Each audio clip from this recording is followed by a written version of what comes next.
This is Optimal Health Daily, episode 1910. What MacGuyver Can Teach Us About Plan B, Part 2, by Steve Kamb of nerdfitness.com. And I'm Dr. Neil, your very own personal narrator. Hey there, happy Sunday, and welcome back to Optimal Health Daily, where I simply read to you from the best health and fitness blogs, always with permission from the sites, of course, and always with a bit of my commentary at the end.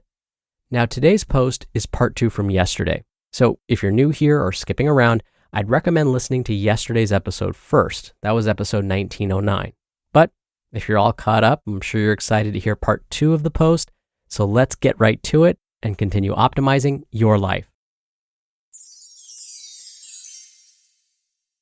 What MacGyver Can Teach Us About Plan B, Part 2, by Steve Kamb of nerdfitness.com.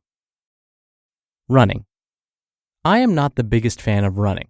However, I know for many people that are just trying to get in shape that straight cardio is almost always the first step they take.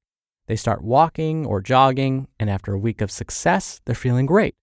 However, there's always some event that comes along and quickly derails that optimism. Bad weather is usually the biggest culprit, followed by, I don't have enough time to run as far as I would like, so I'll just not do it. And other reasons like work was too tiring and meh. Once that one day is missed, it makes skipping the second day much easier. And before you know it, a whole month has gone by and you just can't get back into it. Here's the scenario. The weather is crappy, but you're scheduled for a 5K run outside this morning. If you've been part of snowpocalypse in the US lately, then you know what it's like to be stranded inside with no chance of going for a run. Dang. Oh well, better wait until the snow melts, right? After all, it's just a few months until spring anyways. Well, WWMD. What would MacGyver do? Well, MacGyver would fashion snowshoes out of tree bark, Twizzlers, shoestrings, and empty soda cans. But he's pretty hardcore. Fortunately, you don't need to be as hardcore as him. You just need to recognize that skipping your run is the first step down a slippery slope. So, here are your options. Do you work in an office building? How many flights of stairs are in it? Why not bring your running gear to work and spend 15 minutes running steps before heading home? Can't get out of your house? How about jumping rope?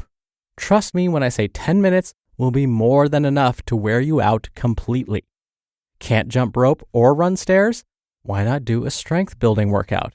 You can do it in the comfort of your own home and be done with it in under 30 minutes. Don't even have that much time? That's okay. The important thing to remember here is do something. Anything. If you're one of those people who needs to exercise every day or you quickly fall off the wagon, then you need to do everything in your power to get some sort of workout in even when all hope seems lost. Eating on the road. You're a smart guy or girl or robot, and you understand that your diet is 80% of your success or failure when it comes to getting in shape. Whenever you're at home, you eat like a saint.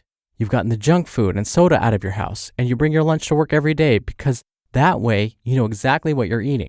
However, you're also a person that either travels a lot for work, goes out to dinner with friends quite a bit, or has lots of parties or holidays or barbecues to attend. And in each of these situations, your diet goes to absolute HE double hockey sticks. Don't beat yourself up too much, it happens to all of us. You eat like on the road, feel like coming home, and then slowly get back on track until the next business trip rolls around. WWMD. What would MacGyver do? Well, MacGyver would MacGyver himself a healthy meal out of previously unhealthy meals. Here's my plan, and plan B when it comes to travel. 1. Pack your own snack. I always bring a bag of almonds, generally $5 for a big bag at your local grocery store whenever I fly, in case I'm hungry and don't feel like eating a 2,000-calorie meal from the airport Chili's. 2. Don't walk into an ambush. If you're off to a party, inquire as to what kind of food will be there. Volunteer to bring something, and make it something healthy so you know there's at least one good thing to eat there. 3. Do your research. Going out to dinner at a restaurant with friends? Take 3 minutes to look at the menu online beforehand and lock your meal in. Make sure you pick a meal B and meal C in case meal A isn't available. Substitute in fresh veggies for your side, ask for grilled over fried, and do the best you can. And 4, prepare.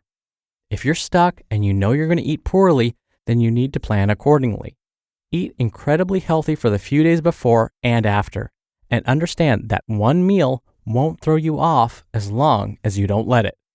Put enough effort into your diet contingency plan, and no last-minute change or week-long trip or 35,000-foot adventure will cause you any problems.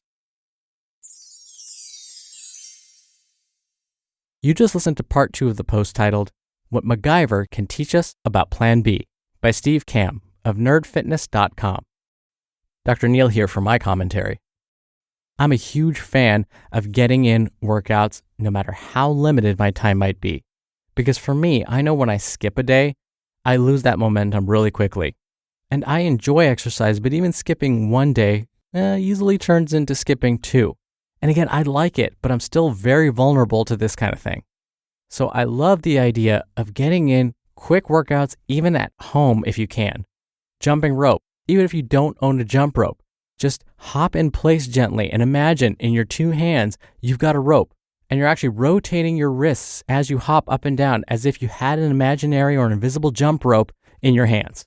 You try jumping rope or invisibly jumping rope for a minute straight and I guarantee you will feel it.